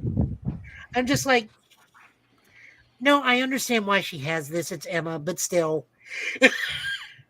It's still just, there has to be a little bit of an advisory. But, hey, at this point, you know what you signed up for. But go ahead, Joe. Also, I really dig Emma in this one. Also, not for the cold-heartedness towards her kids, but just the fact that she even admits, like, being Hazel isn't so bad. Because, I mean, I don't have the pressures of hiding the fact that I'm a mutant right now. And they can't sense I'm a mutant. It's fine to just be chill in a bed and not have to worry about a sentinel coming through the window. Yeah, so it's like Emma's like taking some respite from and being Stark's wife, even though she's like, you need to hurry this up. I don't have time for you. She's starting to get too complacent. You know how Emma does when she gets complacent. Yeah. Things happen. Scott Summers. Ooh, you said it. You said it. All right, so next up we get Miles Morales. This is written by Cody Ziegler with art by Frederica Manson and Brian Valencia on colors. So Miles is not in a good way as his book. Cody Ziegler has done a good job with Miles since he took over from Saudi Ahmed. He has put Miles in a point where he is so stressed out that his spider sense is fritzing out. He has gone from one crisis to another. Most recently, he got out of his own solo fight against Carnage. And I don't know what they've been doing with the Carnage symbiote, but at this point, this thing is just like 2 steps away from being sued for being the Thing. Yeah. Now he's teaming up with Blade because vampires are slowly encroaching on Brooklyn. Also, not pictured because we won't spoil this thing, but Blade chants a mystical incantation and gives Miles his own vampire hunter suit, which people thought would be Miles' new permanent suit, and then it's like, guys, this is just for the arc.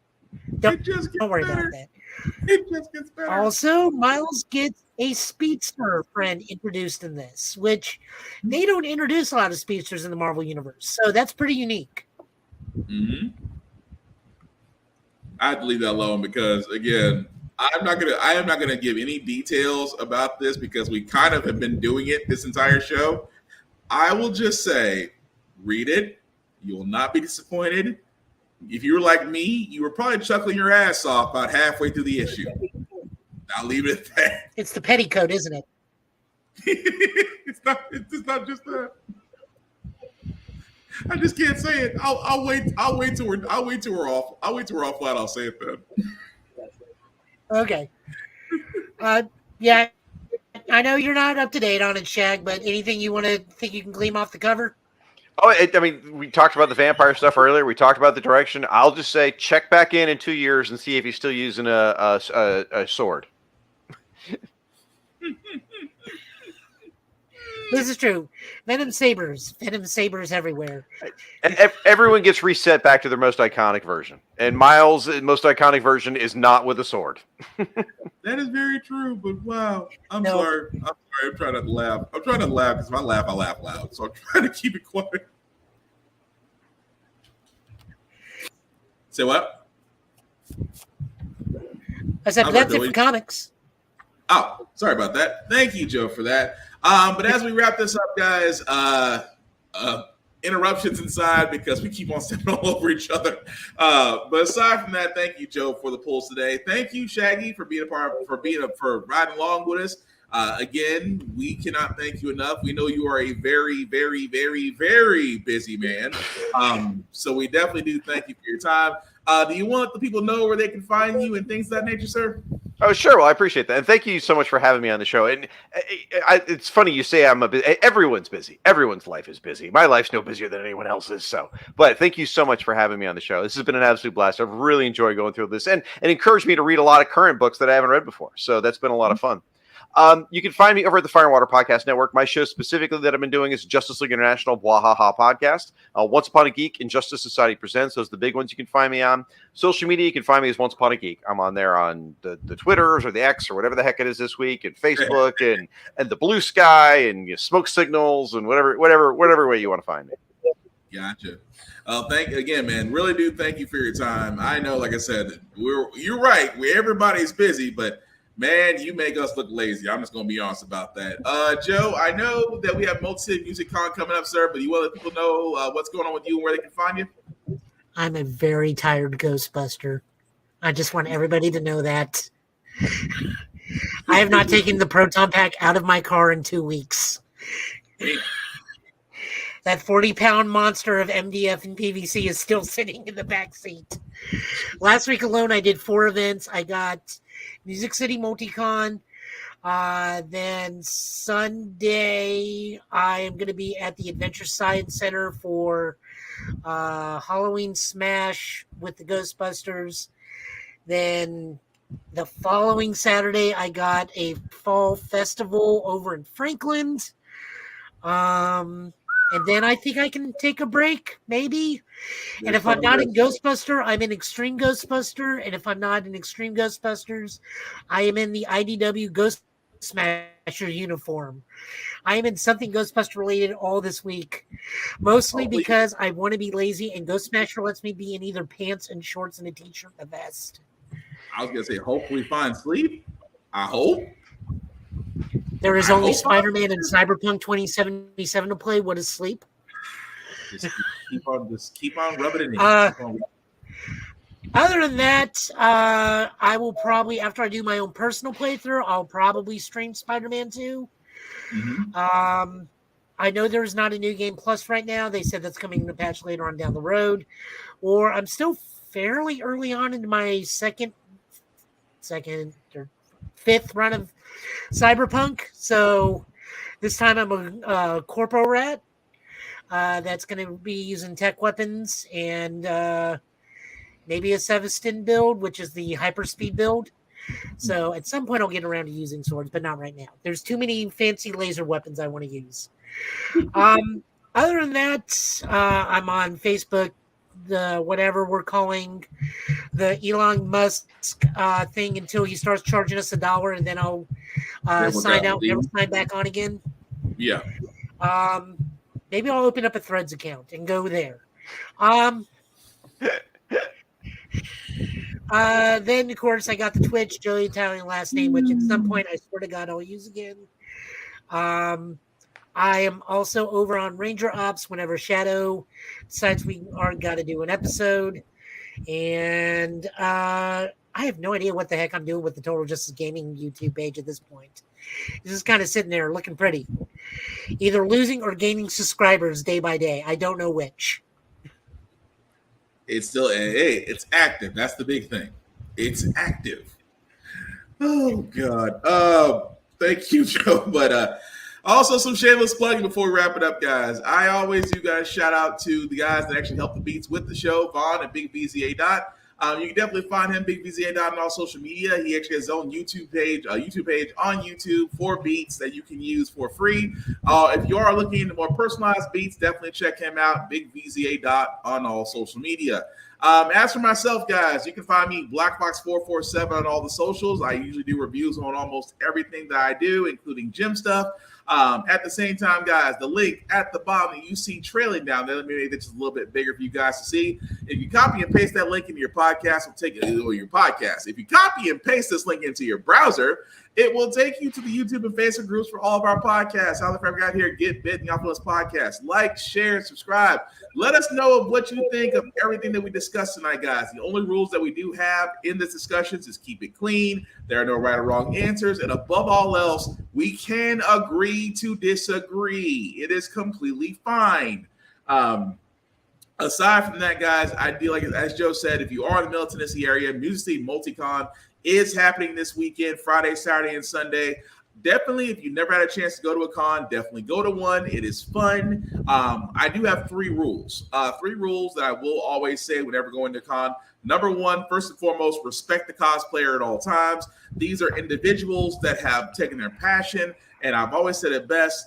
To me, they are some of the bravest people I know, because it's one thing to wear your passion. It's another thing to wear your passion outside and not get people to be judging you or things of that nature. To me, that's bravery. I always respect it. So again, if you see somebody cosplaying, give them a compliment. Say it looks great and go from there. And again, be respectful. I cannot stress this enough. Just because I see this, I don't see it as much as I used to, which I'm glad about. But again, respect cosplayers if asking you to take pictures. Understand they are not obligated to give you pictures. If they say yes, be respectful. Don't be a douche and simply take the picture. But if they say no, move on. That is their right. They are not your plaything. Number 2, I know there was a grunge area. There was a grunge time in America.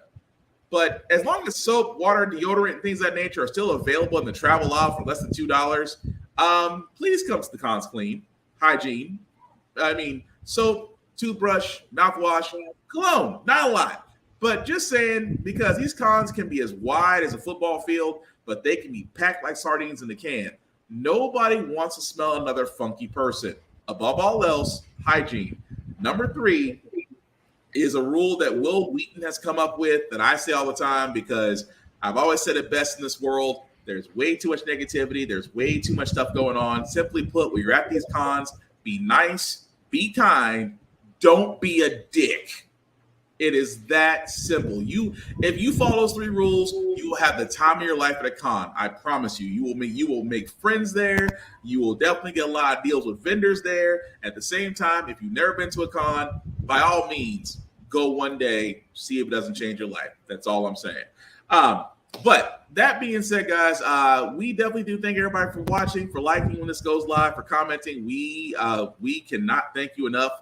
Me and Joe love doing this on a weekly basis. One of these days, those Spotify endorsement deals are going to come through. As Joe would say, our podcast can be heard practically almost everywhere, except Apple until next week, and then we'll be seen on Apple Podcasts as well. So Spotify, Google Podcasts, Anchor, pretty much wherever podcasts can be seen or heard is where you can actually find us under Get Bit, which we kind of find out that we're getting traction now. I think only because Joe has threatened people. So I think that's the reason why. But that being said, again, Shag, thank you so much for being a part of our guest. Yeah, thanks, bud. We will definitely be back here, guys. Same Get Bit time and same Get Bit channel. And again, as I say this in closing, before I say this, guys, any last words that you guys want to say? Just saying thank you so much for having me. This has been a blast. Joe? Oh, my PlayStation turned off. That being said, guys, the one thing about Get Bit is it's all about fandoms. If you have a fandom and you're passionate about it, the only thing that we do ask you to do is share it and encourage it. Don't be toxic. Don't try to say one is better than the other, because that's the only reason why fandoms die, because we put more hate in it than passion. You can be passionate and you can share it and you can open the door for others. So simply do that. Aside from that, take care of yourselves and each other. And again, from me, from Joe, from Shag, this has been the Get Bit Podcast, guys. Thank you all for watching. Take care of yourselves and have a good one.